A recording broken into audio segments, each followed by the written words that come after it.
My name is John, and I'm 45 years old. I own a small but cozy Irish pub, which has become a favorite place for many residents of our neighborhood in Boston. From the very morning until late at night, when the doors of the pub open, there is an atmosphere of friendship and fun. I have always believed that good food and beer bring people together, and my pub has become the space where the ups and downs of my customers' lives take place. However, the most important thing for me was what I have. This is my family, mainly my wife Anna. We met more than 20 years ago at the gym, when I was just starting to regain my physical shape after a difficult period in my life. I remember how she stood out from all the others: blonde curls, bright blue eyes, and a friendly smile. Anna was not only a beauty, but also a person with incredible energy. She immediately attracted me, and soon our interaction became something more. From the moment we started dating, we were inseparable. Anna supported me in all my endeavors, giving me strength when I needed it. I remember how she came to my pub on its opening day, holding a beautiful bouquet of flowers in her hands and smiling as if these flowers were a symbol of our love. She was there when I was struggling through the first months of my business, when it seemed like everything was going awry. Anna believed in me even when I didn't have the courage myself. We had two wonderful twin sons, Michael and Alex.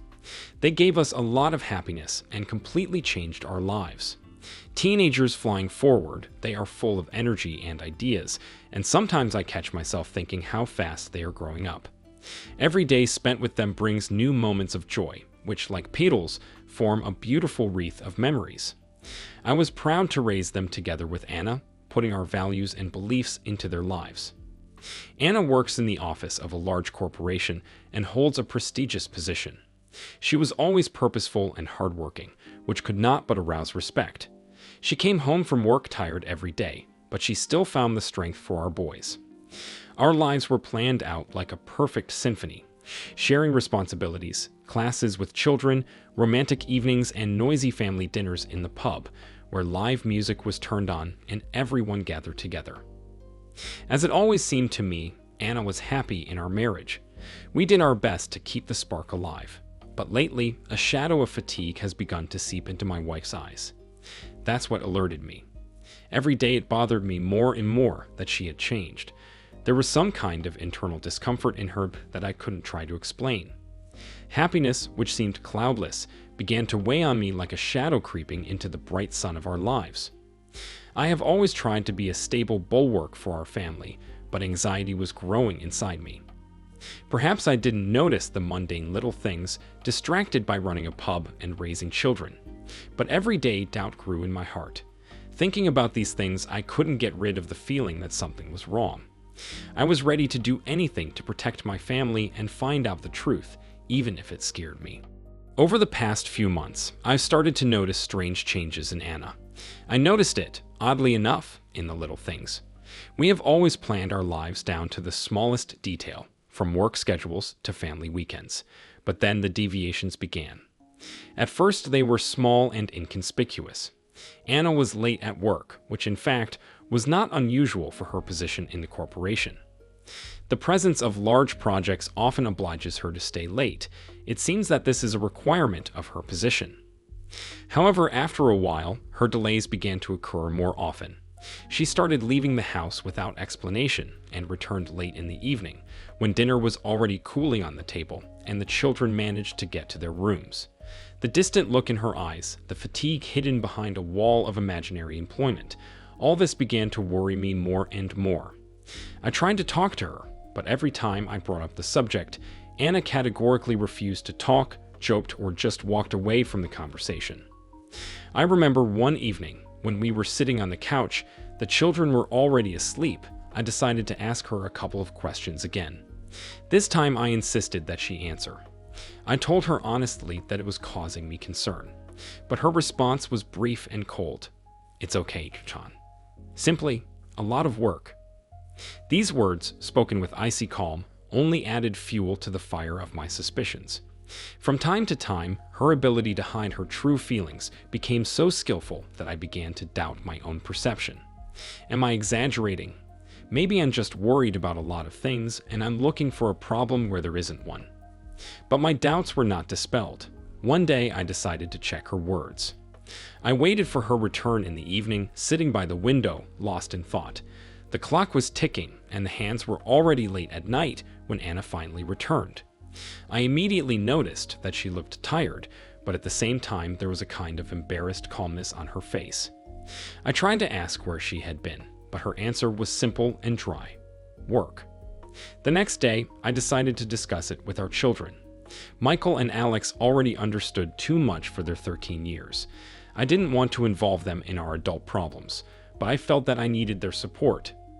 Without admitting it directly, they shared with me that they had also noticed changes in their mother's behavior. "Dad, she often comes in late and doesn't talk to us," Michael said, looking at me with serious eyes. "Yes, and she always says she's too tired," Alex added, shaking his head. These words only confirmed my own fears. The three of us started discussing her changes and came to the conclusion that we need to be careful and try to understand what is happening. One evening, when Anna was late again, I decided to call her work to find out if she was really there. To my surprise, my colleagues could not confirm her exact location. They claimed that she left work on time. Those words pierced me like an ice knife. My anxiety turned into fear. Anna, it turns out, was hiding something. The question of what exactly settled in my soul like a painful needle. I was prepared for the worst, but even thinking about it inspired me with indescribable despair. I knew I had to figure it all out and protect our family, no matter how hard it was. I knew I couldn't figure out the situation on my own. Constant stress and everyday worries have completely deprived me of the opportunity to soberly assess what is happening. On the verge of despair, I decided to turn to my best friend, Mark. Mark wasn't just a good old friend, he was a former CIA agent, a man who had seen and heard far more than most people dare to imagine. We had been friends for many years, and in difficult moments he was always there, providing invaluable support and wise advice. I called him one evening when Anna was late again. His voice on the other end of the line sounded calm and confident. After listening to me, he did not ask unnecessary questions. He only said that he would arrive in an hour. It was an agonizing wait, but eventually I heard the doorbell ring and saw Mark's familiar face. We sat down in the kitchen, and I wasted no time in telling him all my suspicions and worries. Mark listened to me with unshakable calmness. His gaze was focused and at the same time penetrating. When I finished, he put his hand on my shoulder and said, "John, trust your instincts. I'll help you." After a couple of days, Mark got down to business. His experience in intelligence allowed him to discreetly and professionally monitor Anna. He began by checking the most obvious points: the routes of her movements, contacts, time of arrival, and departure from work. For the first few days, he didn't notice anything suspicious, but soon discovered something that shattered my last hopes that it was all just a figment of my imagination. It turned out that Anna sometimes met with a man in a cafe near her work. They behaved quite casually, and the components of their conversations did not arouse the slightest suspicion. Nevertheless, this meeting in itself was something incredible for Anna. If this were a purely business relationship, then why hide it? This information only increased my sense of anxiety, and I asked Mark to continue monitoring. Over the next few weeks, he followed Anna's every move, taking careful notes and photographs. The information accumulated like pieces of a mosaic that had not yet formed into a complete picture. One evening, Mark came to my house with a folder in his hands. He looked serious and determined at the same time.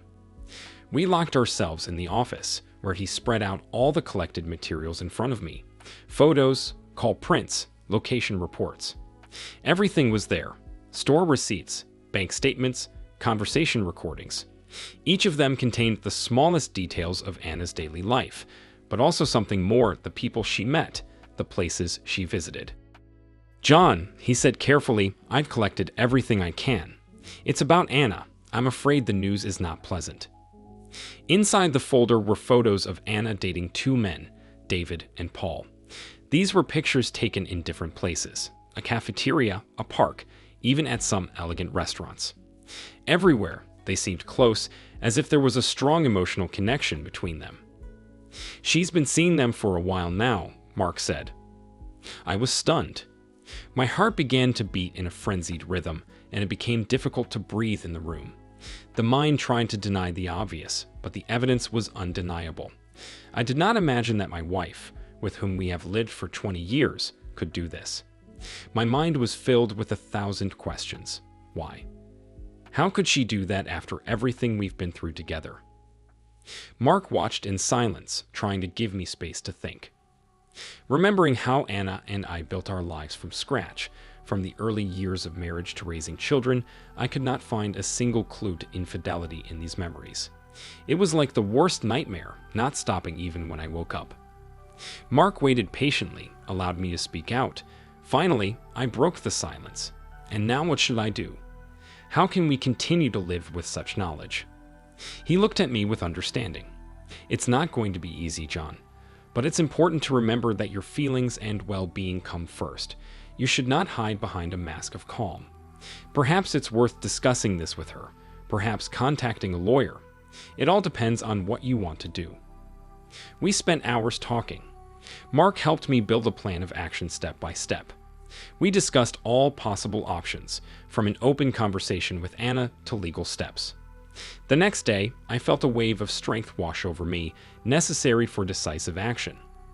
I knew that there was a difficult conversation ahead, but there was no other way. This has been our common path, and even if it ends, I would like to complete it with dignity and understanding. Determination gave me confidence, and I made the inevitable decision to talk to Anna. I didn't know what he would bring, but I was ready to face any truth. A mixture of pain and determination burned inside me, the perfect motivation for a new chapter in my life. It's been a few days since Mark informed me about Anna's infidelity. My feelings fluctuated between anger, disappointment, and pain, strengthening my resolve to end this story. One of those evenings, Mark and I discussed a detailed plan to capture Anna at the scene of the crime. We have information that they are planning to meet at the Grand Hotel. It is there, in 2 days, that their next date will take place, Mark said, peering at the screen of his laptop, on which the booking page was open. We have carefully prepared for the operation. Mark arranged with the hotel to rent a room next door under a false name. We also installed several hidden cameras to capture everything that will happen in the room opposite.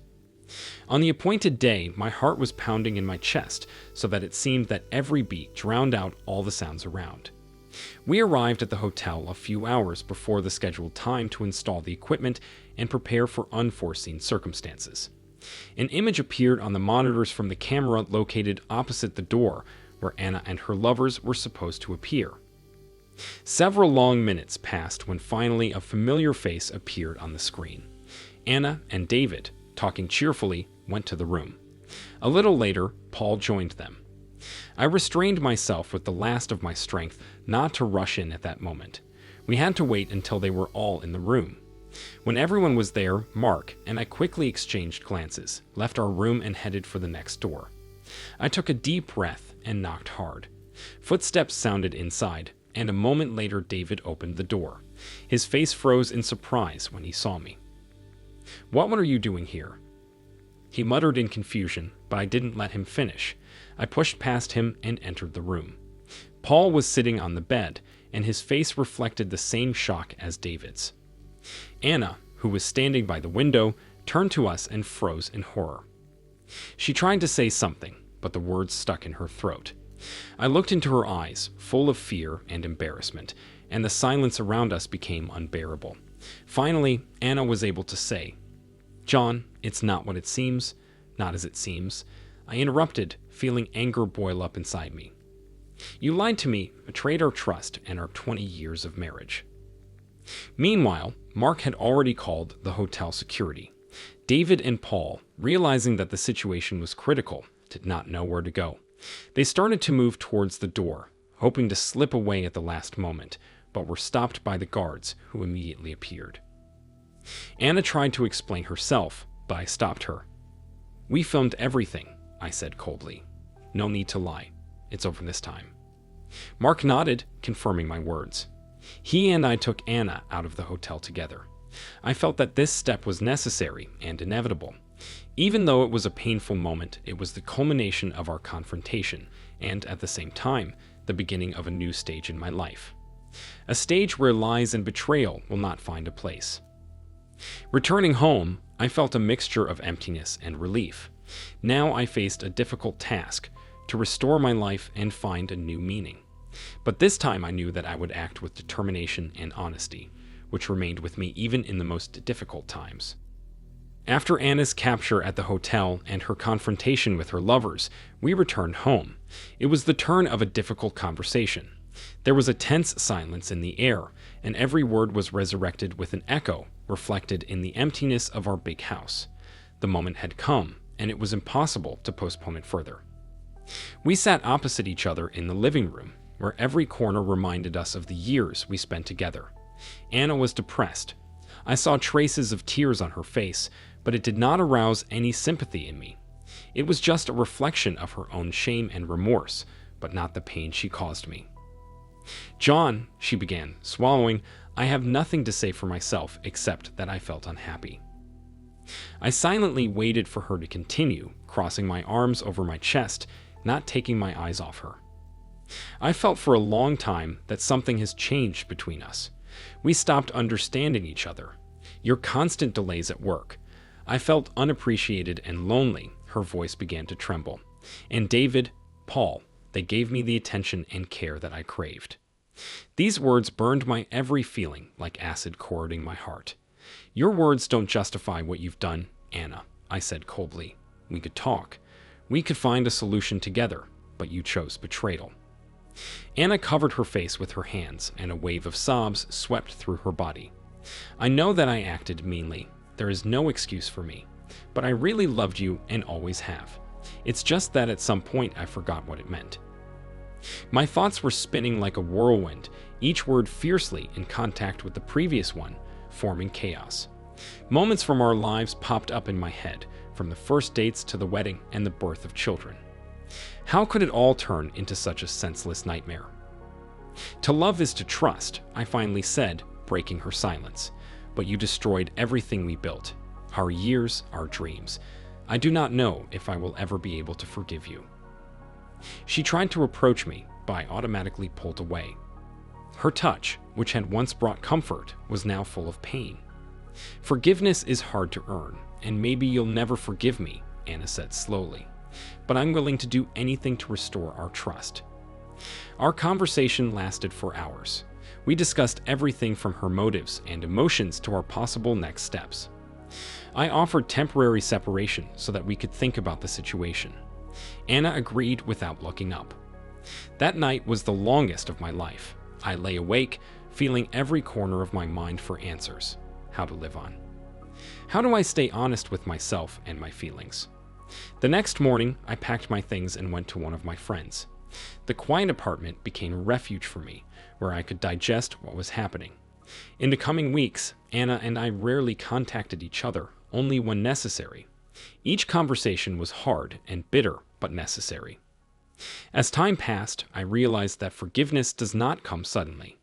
This is a process that requires long-term reflection and self-improvement.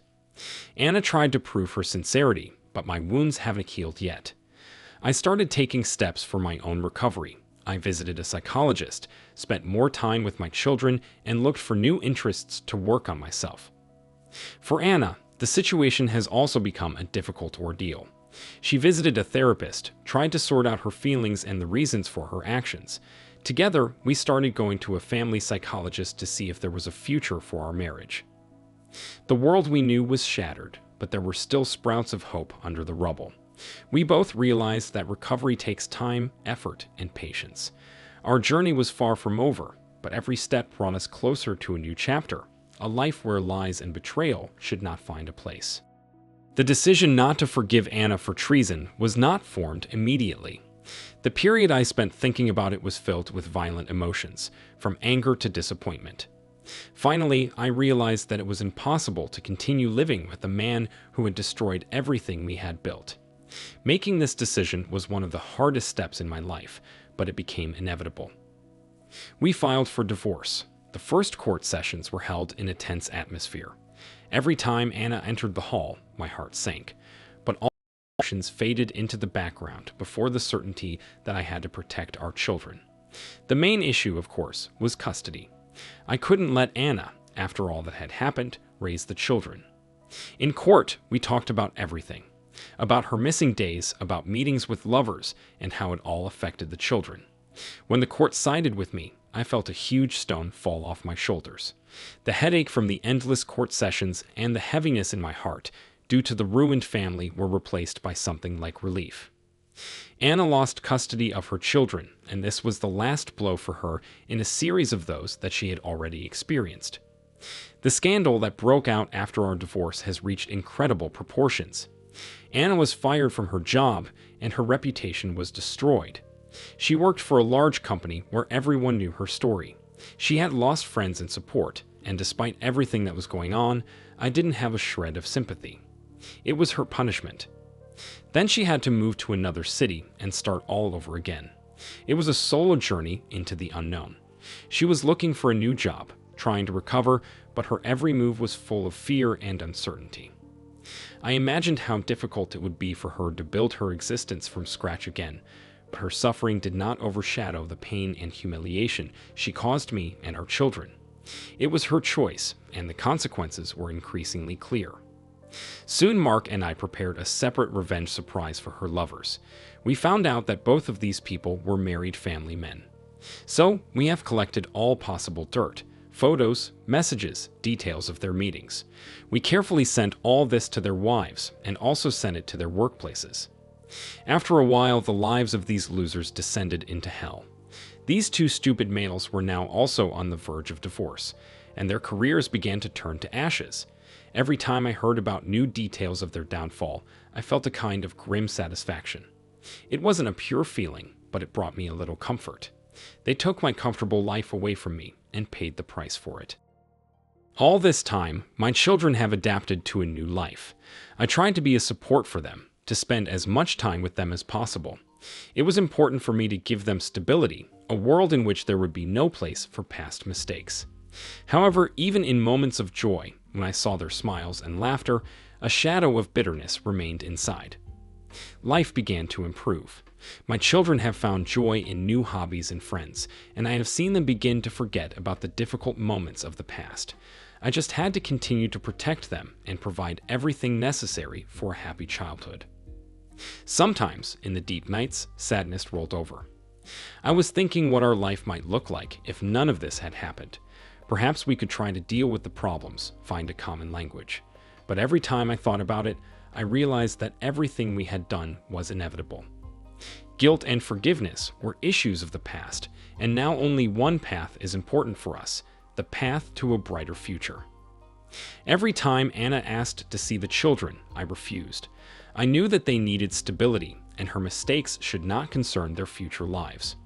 Realizing this, I found additional strength to move forward, leaving behind the results of other people's mistakes and betrayals. Life will never be the same as it was before. The past has left an indelible mark on my heart and on the fate of my sons. But time heals, and deep down, I knew that we were going to find our own way to happiness. Saying goodbye to the past turned out to be not an easy, but a necessary step in order to start a new stage of life.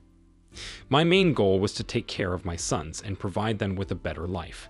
Every day I got up thinking about them, their future. Their joy has become my top priority. The first thing I did was move us to a new house. The move symbolized not only a physical change, but also the beginning of a new chapter. The house was bright, spacious, and cozy. I chose it carefully, considering the convenience and safety for my children. Our new home became a haven where the shadow of the past could not penetrate. We arranged each room together. We chose furniture, decorations, and the color of the walls. This process turned out to be therapeutic for all of us. My sons, despite their experiences, began to smile more often, laugh. Their childlike spontaneity and joy gave me confidence that we were on the right track. We spent a lot of time together exploring our neighborhood, getting to know the neighbors. Walking in the park, playing on the playground, picnics, I tried to turn every moment into happiness. I wanted old memories to be erased, leaving room for new, bright, and kind ones. And it started to work. I saw how they stopped looking fearfully at every sound, how their eyes shone with joy. I became actively involved in their educational process. We discussed school assignments, I helped them prepare for tests, and we spent evenings reading books. Education has become not only an important part of their lives, but also our joint adventure. I wanted them to feel confident and successful, and I did my best to help them do that. Our new life also brought new acquaintances.